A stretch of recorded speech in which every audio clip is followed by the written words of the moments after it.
8-8 9-9 દિવસના ઉપવાસ થઈ ગયા અને એવી ટેક હતી કે જમ્યા સાધુને પેલા જમાડવાનું, મોઢામાં કોળિયો નાખવાનું, પછી અન્ન પાણી લેવાનું, તાર લગી પાણી નહીં પીવાની, આવી ટેક. જીવન જીવત આ લગણી જિંદગી આખી.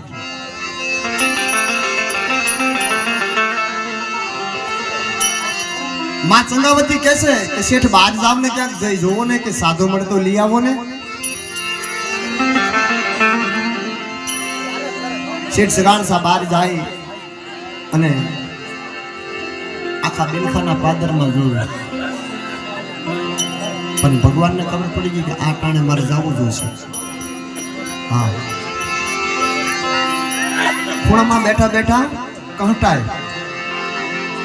અને આખા શરીરે રક્તપિત્તનો રોગ, રૂવાડે રૂવાડે,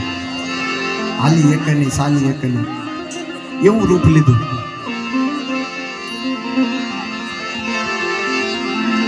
સગાળસા શેઠની નજર પડી ગઈ, સાધુ શું કે ત્યાં જઈને પૂછે કે હા હું સાધુ છું પણ અઘોરી બાવો છું, કે બાપુ અમારા ઘેરે પધારશો કે હું લેવા? અમારા બે માણસને એવી ટેક છે કે સાધુને જમાડી પછી જમવાનું. આવું એની નાની કે પેલા એક તું મારી પોઝિશન જોઈજો, કે મારી દશા જોઈજો, કે હું હાલી શકું એમ નથી, કે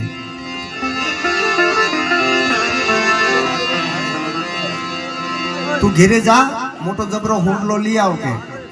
એની માલિપા રો નાખ અને એની માલિપા મને બેહાડીને ઘેરે લઈ જા તો આવું. કે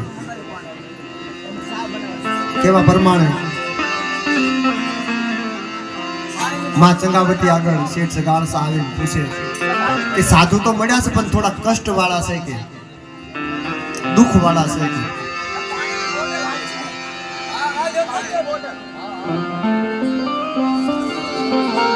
સાધુ મળ્યા છે કે પણ કષ્ટ વાળા છે, થોડા દુઃખ વાળા છે, કે ભલે ગમે તેવા હોય, હાલો આપણે બે માણસ આવ્યું છે. એ ભગવાનને હુંડલામાં બેહાડી અને માં ચંગાવતી શેઠ સગાળસા એ બિલખાની બજારની માલિપાથી ઘેરે લાવે, ઘેરે લાવીને બેસાડી અને 32 ભાતના ભોજન બનાવ્યા.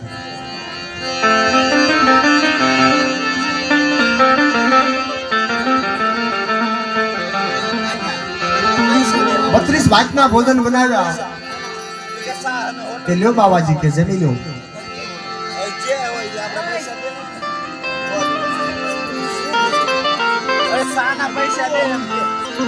એ તો મેન વાત છે આમાં,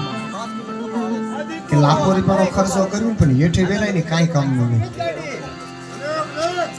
લાખો રૂપિયાનો ખર્ચો કરવી અને હેઠે વેરાઈ જાય કાંઈ કામનું નહીં.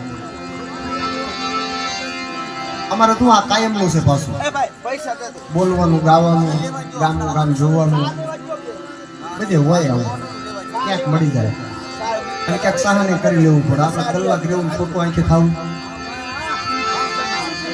આમાં અમારે તો કાંઈ ફાયદો છે નહીં અને અમારે કાંઈ ખોટ છે નહીં. ખોટ હશે જે કાંઈ છે તમારે છે, પણ જ્યાં લગ્ન આ સરસ્વતીના ખોળામાં બેઠા તાલી કે હાસું જ કરવાનું. એમ જેટલું જીવાય એટલું, જેટલું બોલાય એટલું હાસું બોલવું, નકર ન બોલવું. અહીંયા જે ખોટું બોલી એઠે ઉતરી જાય તાત્કાલિક, એનું જાજુ હાલતું નથી. પણ એવાય ઘણા દાખલા છે.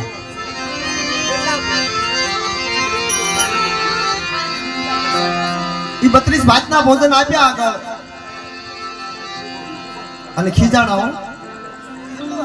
હું આ નથી જમતો, કે તને મેં કીધું નહીં કે હું અઘોરી બાવો છું, હું ભોજન નથી જમતો. અરે બાપુ તો તમે હું જમો છો? કે ક્યો ને કે માંસ લઈ આવ, કે માંસ હોય તો જમું છું, હું અઘોરી સાધુ છું, કે મારે માંસનો આહાર છે. આ વાણિયાનો દીકરો ક્યાં જાય? તો એ ખબર પડી ગઈ અને અંધાર પછેડો ઓઢી કહાય વાળે જાય. ઓલા હાને જોઈ કેમ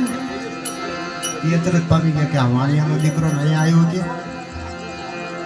વાણિયાનો દીકરો થઈ કે ભાઈ મારા ઘરે સાધુ પધાર્યા છે, આશરાનો ધર્મ છે કે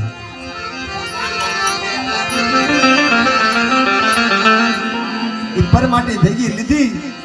અને ઘેરે બનાવી કે લ્યો બાબાજી જમી લો. નિરીક્ષણ કરવા જોવે અંદર કે તું શું લાવ્યો કે આ તો તું પશુનું માંસ લાવ્યો છો કે હું આવું નથી જમતો કે પશુનું માંસ નહીં કે માણસની માટી ખાવ છું. અને એ તે કોઈ ગઢું બુઢું નહીં, યુવાન હોવું જોઈએ, બાળક હોવું જોઈએ, કોણું હોવું જોઈએ. ઈ છે કે ન હોય તો મને પાછો હાથો ને મૂકી જાય કે મારે નથી જમવું કે આવી તો પછી ધમકી દેતા. માણા ક્યાં ગોતવું પછી? અને ઓરડા માલપા જઈ શેઠ સગાળસા માં ચંગાવતીને વાત કરે છે. દ્રષ્ટિ કરી ખાલી માં ચંગાવતી કે શેઠ એમાં તો બહુ મોટી વાત છે કે આપણો ચેલીઓ ક્યાં બહાર ગામ ગયો છે. ખાલી વાત કરીને તો ભગવાનને ખબર પડી ગઈ કે મારા બેટા છે બે પાંકા કે માણા ગોતી લીધું કે બીજો રૂપ લઈ ભગવાનને ખબર પડી ગઈ કે આ બે તો નહીં માને, ચેલી આગળ લાઈ તો જાવ. બીજો રૂપ લઈ અને ચેલીઓ જે નિશાળીમાં ભણતો હતો ને ત્યાં પહોંચી જાય કે ચેલિયા ભાગી જા કે તારા ઘરે સાધુ પધાર્યા છે કે અને તને મારી નાખવાની વાત કરે છે. અને આ એટલે માં સંગાવતીનું શેઠ સગાળસાનું સંતાન એમાં કાંઈ હાડી બાર ન હોય, એમાં કાંઈ ઘટે નહીં કે મારા માતા પિતાને 8-8 9-9 દિવસના ઉપવાસ છે કે એમ ન ભાગવું. ચેલિયાએ તેથી એવો જવાબ આપ્યો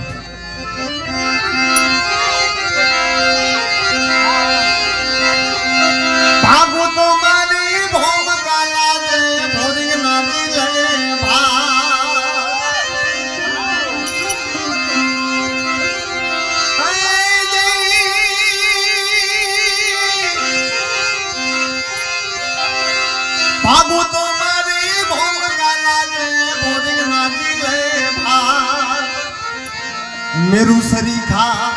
डोलवाला आना सया तार मेरा मन माजा नाम के ये चलियो सतना के मेरा मन माजा नाम के चलियो सतना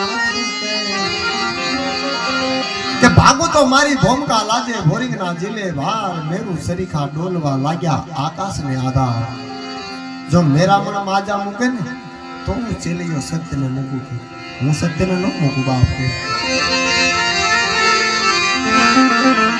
ઈ દોડતા દોડતા માં ચંગાવતી આગળ જાય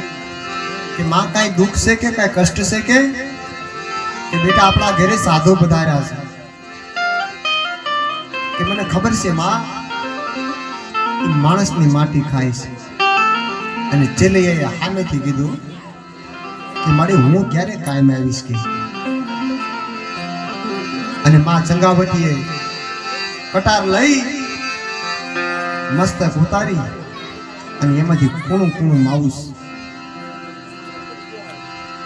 માઉસ કાઢી એની રસોઈ બનાવી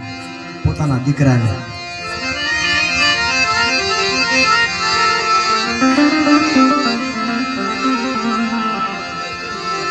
કે લ્યો બાબાજી તમે કીધું ને કે માણસની માટી મારા પોતાના દીકરાની માટી લઈને આવીશું. અંદર આંગળી મારીને જોયું ત્યાં તો તે બધું કૂણું માઉસ લાવ્યો છે. આનું માથું ક્યાં છે કે હે આજે તમને મસ્તકની માયા છે કે હજી તમને માયા તમે મૂકી નથી. આવા તો કષ્ટ ન હોય, આવા દુઃખ સહન થાય આપણે. અત્યારે ભગવાન આવ્યા હોય તો તે ભાઈ જય માતાજી બે હાથ ને ત્રીજો માથું.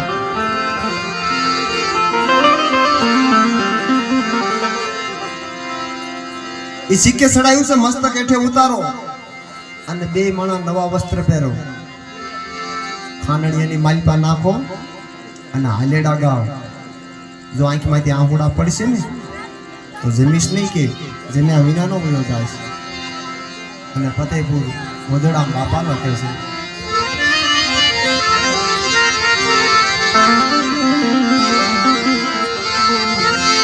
એ તારા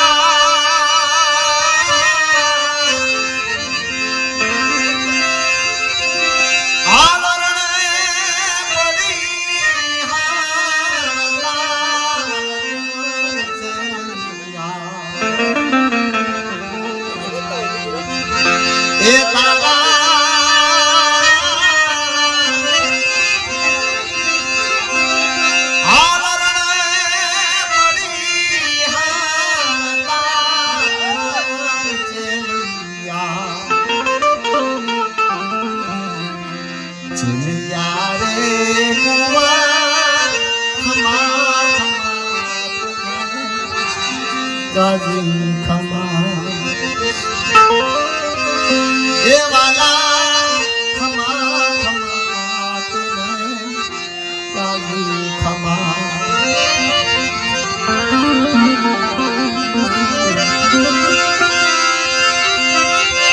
યમે જાણું ચલયાને પ્રણામ સુધી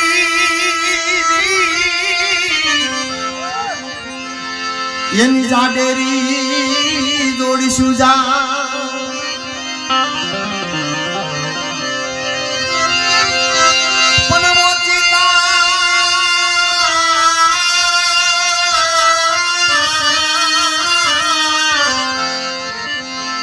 મરણ આવા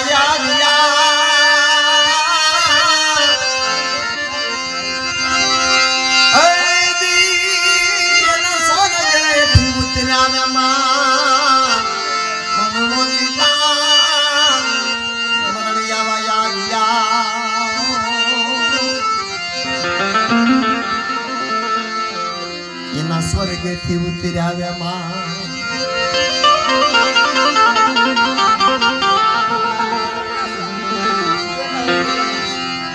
ભોજનની થાળી પર માટીની થાળી પોતાના દીકરાના માવુસની થાળી અને ચોથી થાળી તૈયાર થઈ મસ્તકની 4 થાળી થઈ કે લ્યો બાબાજી જમી લો કે બસ હેઠ ગઈ જાવ બધા હેઠ ગઈ જાવ પછી તારે ઉડાડવાનું થાય ને તારે ઉડાડી દેજો ગારે અને દેવું હોય તે ઘારે થઈ દેવું પછી થોડું થોડું કોણ દેવું અને આજે અહીંયા જે કઈ અહીંયા અમારી ઉપર ઉઠશે ને બધું અમારા અહીંયા ભાઈના ફોટો મૂકીને જવાનું છે જ્યાં જ્યાં મોજ આવે ને ઘરનું છે બધું અને કાંઈ હારે લઈ નથી જવાનું બધું અહીંયા મૂકીને જ જવાનું છે એટલે જેટલું જ્યાં વપરાય ને વાપરી લેવું ખાવું એટલું ખાઈ લેવું રખડવું એટલું રખડી લેવું હારામાં વાપર ખરાબમાં નહીં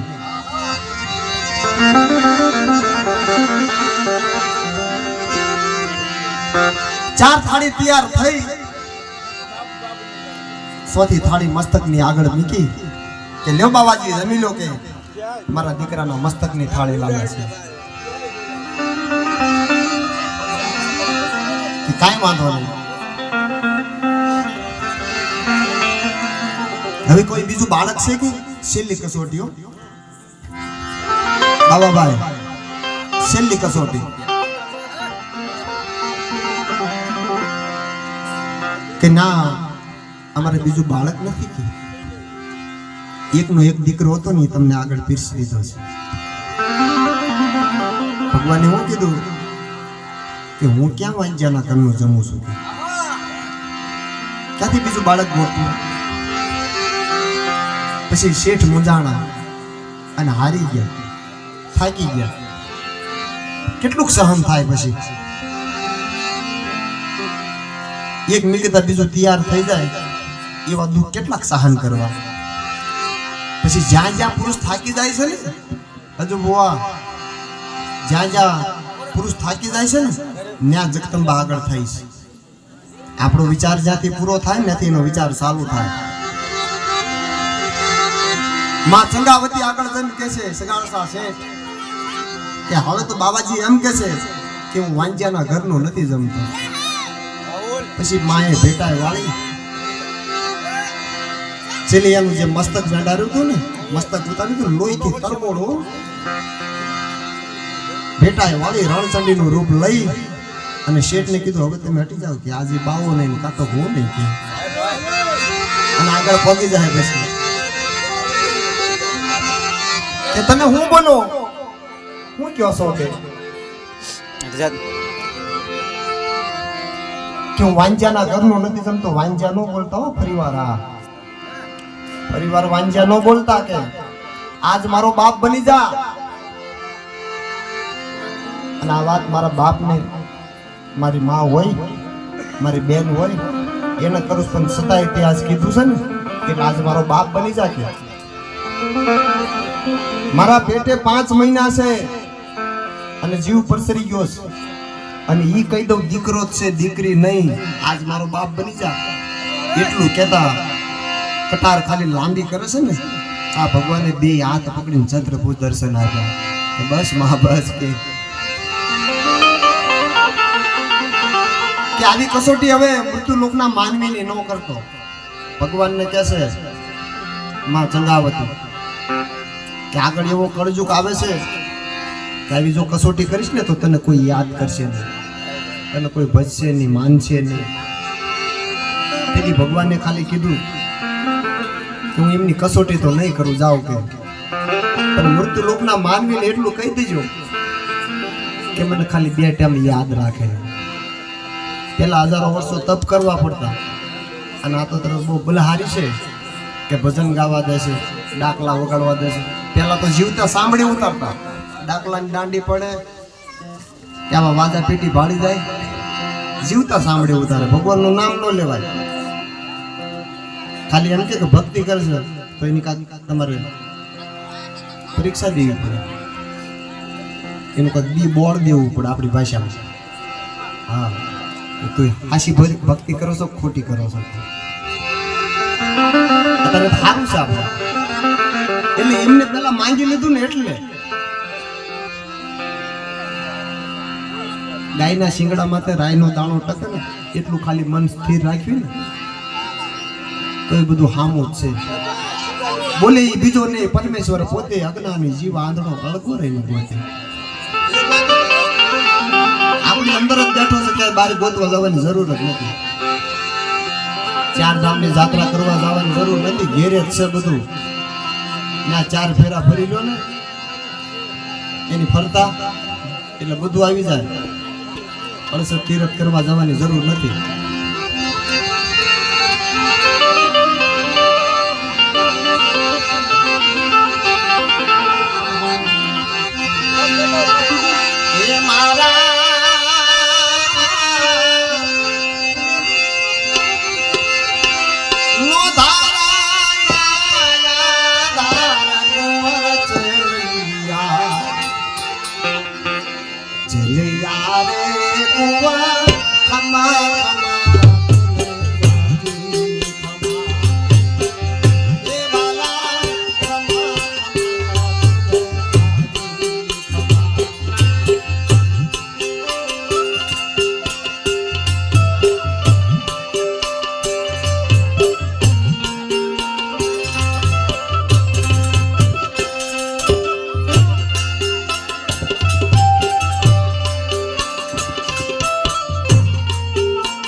ક્યારે હા ભરે એ વલરામાં પડતા હોય ઘા બંધવા બંધવા બંધવા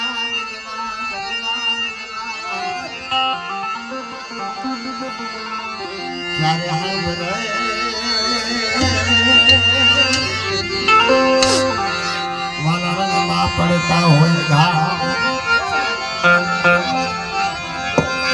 એ જી તારા